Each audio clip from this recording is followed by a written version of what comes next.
नमस्कार मित्रांनो. आज आपण एका अशा ग्लोबल महाभारताबद्दल बोलणार आहोत ना, ज्यात अमेरिका, इस्रायल आणि इराण हे सगळे मोठे प्लेयर्स आहेत.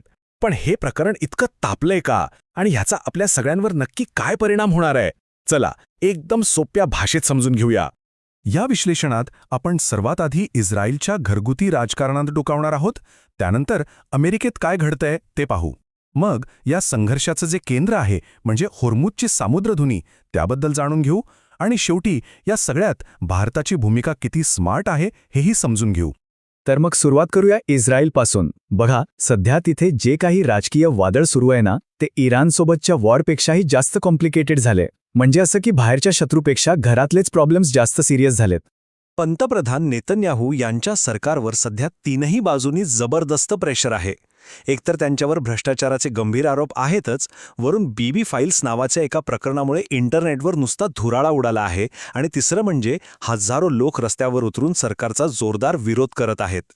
आता हा प्रश्न येतो की या बीबी फाईल्समध्ये असं आहे तरी काय? तर आरोप असा आहे की नेतन्याहू सरकारने कित्येक वर्ष कतारकडून हमासला जाणारा पैसा मुद्दाम जाऊ दिला. यामागे एक मोठा डाव होता म्हणे. पॅलेस्टिनी अथॉरिटीला कमजोर करायचं, दोन राष्ट्रांचा तोडगा होऊ द्यायचा नाही आणि पॅलेस्टिनी नेत्यांमध्येच फूट पाडायची. पण 7 ऑक्टोबरला हमासने केलेल्या हल्ल्याने हा सगळाच प्लॅन त्यांच्यावर उलटला. आणि यामुळेच इस्रायलमधल्या सामान्य लोकांना वाटतंय की पंतप्रधान नेतन्याहू फक्त आणि फक्त स्वतःची खुर्ची वाचवण्यासाठी हे युद्ध मुद्दाम लांबवत आहेत. हजारो लोक रस्त्यावर आहेत आणि त्यांची एकच मागणी आहे, ओलिसांना परत आणा आणि नेतन्याहूंनी राजीनामा द्या.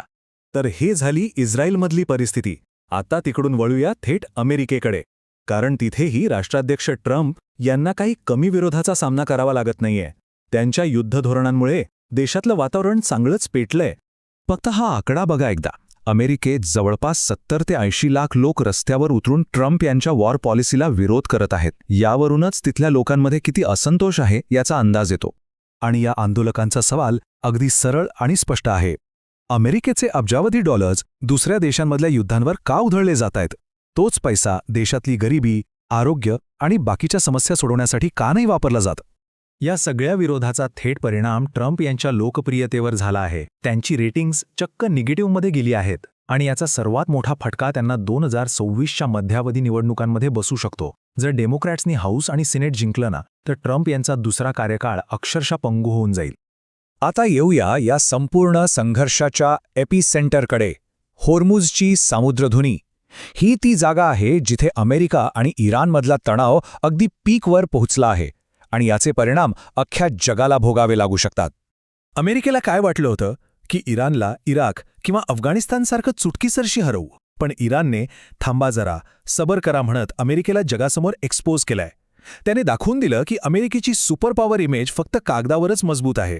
आता ही होर्मुझची सामुद्रधुनी म्हणजे नेमकं काय? तर हा एक छोटासा अरुंद सागरी मार्ग आहे, पण जगाच्या अर्थव्यवस्थेसाठी तो एखाद्या लाईफलाईन सारखा आहे. कारण जगातल्या तेलाचा खूप मोठा साठा याच मार्गावरून जातो. आणि आता सगळ्यात मोठा धोका काय आहे माहितीये? इराणने या सामुद्रधुनीतून जाणाऱ्या प्रत्येक जहाजावर टोल टॅक्स लावण्याची तयारी केली आहे. याचा थेट फटका भारत, चीन, युरोप आणि आखाती देशांसारख्या मोठमोठ्या अर्थव्यवस्थांना बसणार आहे. आणि मग ह्याचा आपल्या सगळ्यांवर काय परिणाम होणार? सरळ आणि सोपं उत्तर आहे, इंधनाचे दर आकाशाला भिडणार. कारण बघा, जहाजांना एक्स्ट्रा पैसे द्यावे लागले की ट्रान्सपोर्टचा खर्च वाढणार. म्हणजे पेट्रोल डिझेल महाग, मग आपला प्रवास महाग, आणि मग काय, भाजीपाल्यापासून ते प्रत्येक गरजेच्या वस्तूची किंमत वाढणारच. सगळ्यात जास्त फटका बसतो तो आपल्यासारख्या सामान्य मध्यमवर्गीय माणसाला. महिन्याचं सगळं बजेटच कोलमडून पडतं. आणि या इतक्या गंभीर परिस्थितीत राष्ट्राध्यक्ष ट्रम्प यांनी सोशल मीडियावर काय संदेश टाकलाय बघा. ते म्हणतात की ज्यांना तेल मिळत नाही त्यांनी अमेरिकेकडून घ्या, नाहीतर स्वतःच जाऊन तेल मिळवून बघा. अमेरिका कोणाच्या मदतीला येणार नाही. आम्ही इराणला जवळपास संपवलाय, आता तुम्ही तुमचं बघा. म्हणजे हा तर डिंबपणाचा कळस आहे. या सगळ्या जागतिक ड्रामेडीमध्ये भारताने मात्र सगळ्यात स्मार्ट मूव्ह घेतलीय. भारत या संकटाकडे अत्यंत बॅलन्स्ड आणि स्ट्रॅटेजिक पद्धतीने पाहतोय. भारताची रणनीती एकदम क्लिअर आहे. भारत एकाच वेळी अरब देशांशी आणि इस्रायलशी दोन्ही बाजूंशी चांगले संबंध टिकवून आहे. कारण भारताला आपल्या एनर्जी सिक्युरिटी आणि अर्थव्यवस्थेला कोणताही धोका पोहोचू द्यायचा नाहीये. भारताने दोन्ही बाजूंना खूप शांतपणे हाताळलंय. भारताने अमेरिका आणि इराण या दोघांनाही स्पष्टपणे सांगितलंय की बाबांनो, टेन्शन कमी करा आणि जगाचा फ्युएल सप्लाय कोणत्याही परिस्थितीत थांबू देऊ नका. खरं सांगायचं तर आजच्या काळात सगळ्यात स्मार्ट मूव्ह हीच आहे की अशा संघर्षांपासून एक सुरक्षित अंतर ठेवावं. तर या सगळ्या विश्लेषणानंतर एक शेवटचा पण महत्त्वाचा प्रश्न उरतो. आजच्या या अशांत जगात जिथे प्रत्येकजण कोणत्या ना कोणत्या बाजूला उभा राहतोय, तिथे भारतासारखं सामरिक अंतर आणि संतुलन राखणं हेच खरंच सर्वात प्रभावी धोरण असू शकतं का? यावर नक्की विचार करा.